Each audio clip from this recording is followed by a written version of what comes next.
好，那我们再进行往下走哈。那同样的事故，同样的例子，有一个巴士在香港青山路，有一辆巴士还撞上安全围篱，从40公尺高度掉下来。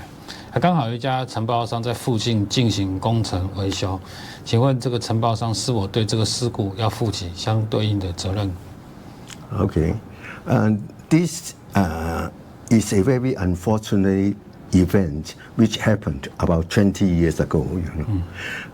When the bus hit a safety fence and fell from a 40 meters slope. And about 50 people died as a result.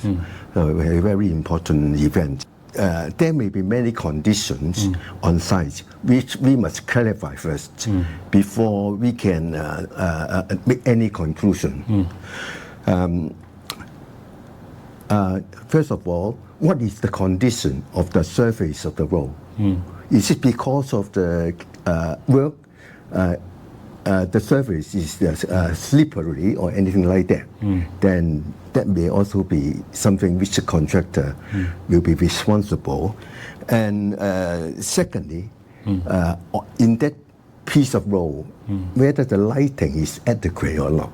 If the lighting is adequate, the chance that the bus hit the safety fence will be much less, And thirdly, whether there are any warning signs, traffic signs about the works.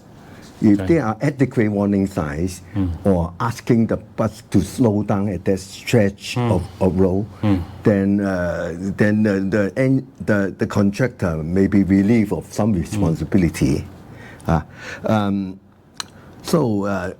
First of all, these conditions have to be investigated before any conclusions can be made. One thing I have to talk about is about this is an incident which involved 50 lives, and it will be a lot of money, and the contractor will bankrupt under these conditions, So for this one, I have to talk a little bit about contractor's insurance. Carry out any construction work on site, they have to buy the insurance, especially the third-party insurance. So if the bus company is a third party, and the contractor have to buy the insurance, third-party insurance, and therefore usually the contractor may not bankrupt under such conditions because the insurance company will have to pay a lot of money. But the point is that there is a basic amount of money the contractor has to pay, and the second thing is that it will be very difficult to get another insurer to supply the insurance to you in future. Okay, and thirdly, even the bus company have to buy insurance for their passengers.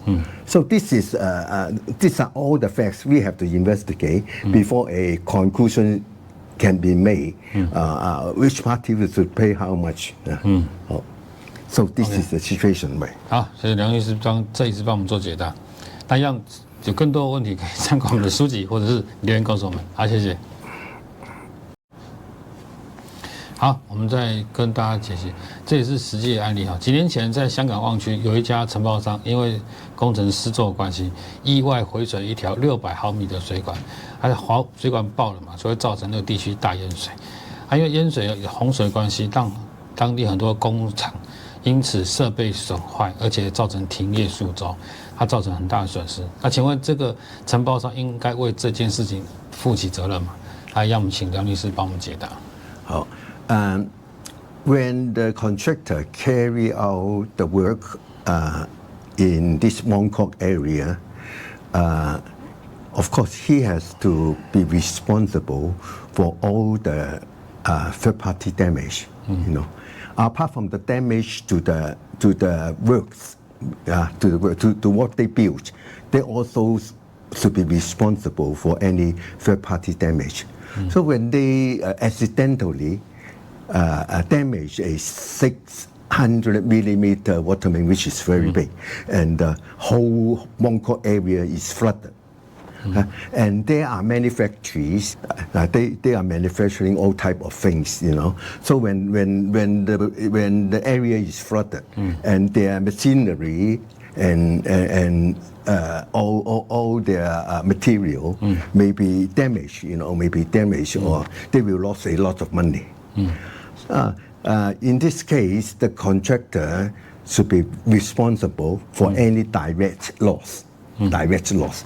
That means what happened during the period of interruption, the material damage and any sort of machinery damage, and of course they will have to stop working for a few weeks, and this kind of damage may be they have to be responsible. But for any other further damage, which we think that is too far away, just like they lose business in future or something, and in future because the client, the impression of the contractor is no good, then they may lose it. Will not be compensable.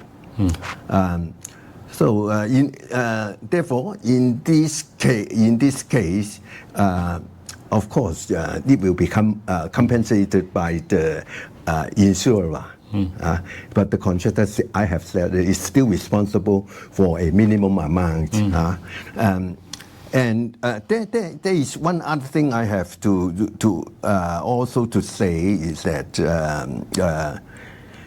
if there are any vehicles along that piece of road damaged, and this is also third-party damage, then the contractor will be responsible for this car damage of the motor cars or anything like that.